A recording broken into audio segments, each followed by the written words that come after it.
Legacies of Faith, Early Christian Figures Who Shaped Our World. Episode The Cambridge Seven. Young men in late Victorian dress, flickers of candlelight, a rushing train, a ship on the open sea.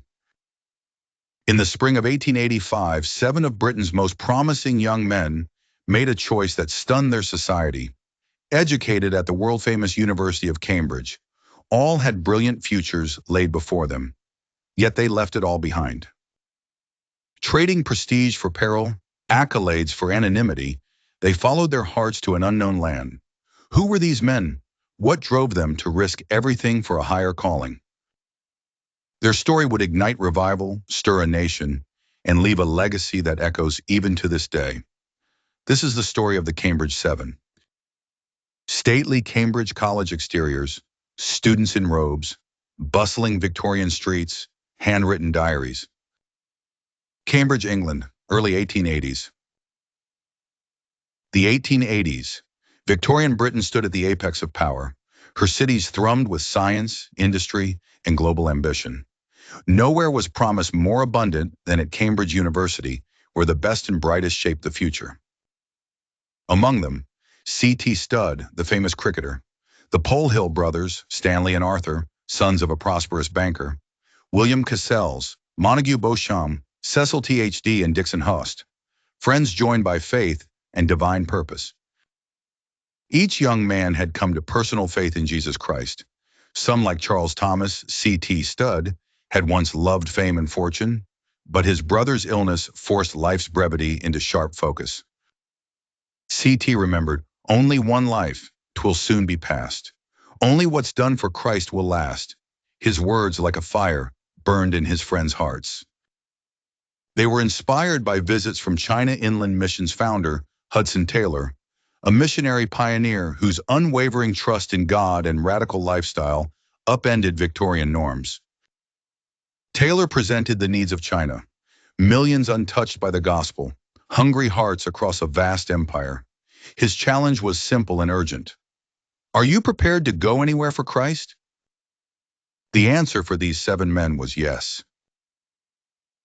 Hudson Taylor was the man who inspired the Cambridge Seven.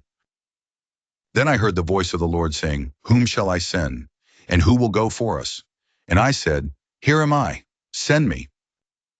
Surrender and missionary journey, Victorian railway stations, steamboats departing, crowds waving, letters being handed over, mothers and fathers embracing sons.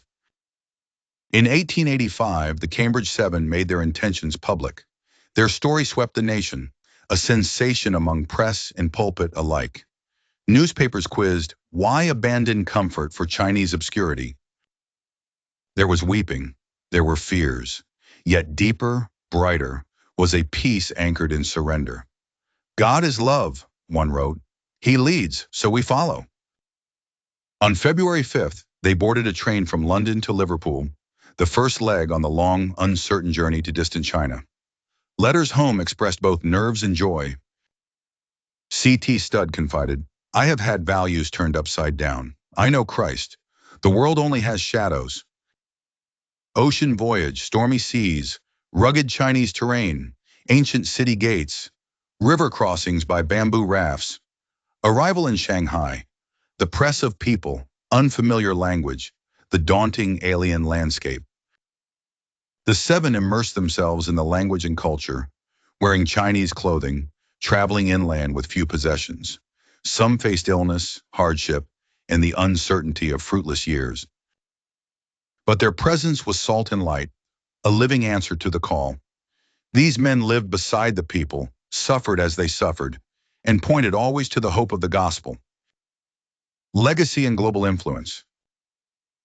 The impact of the Cambridge Seven was seismic. Their public farewell tours stirred not only the evangelical world, but countless unnamed hearts. In England, hundreds followed in their wake, inspired to serve in foreign lands with the China Inland Mission and beyond. Their witness helped fuel the student volunteer movement, a tidal wave of missions mobilization that ultimately reached every continent. In China, some of the 7 remained for decades. C.T. Studd later pioneered work in Africa. William Cassels became bishop of the Western China Diocese, Churches were planted, hospitals and schools established. Faith became a bridge in places unreached for centuries. Modern Chinese churches are bustling Christian gatherings. Go into all the world and preach the gospel to all creation. Their story is not without scars. The turmoil of the Boxer Rebellion, changes in China. Yet the seeds sown by the seven continue to bear fruit in changed lives and enduring hope.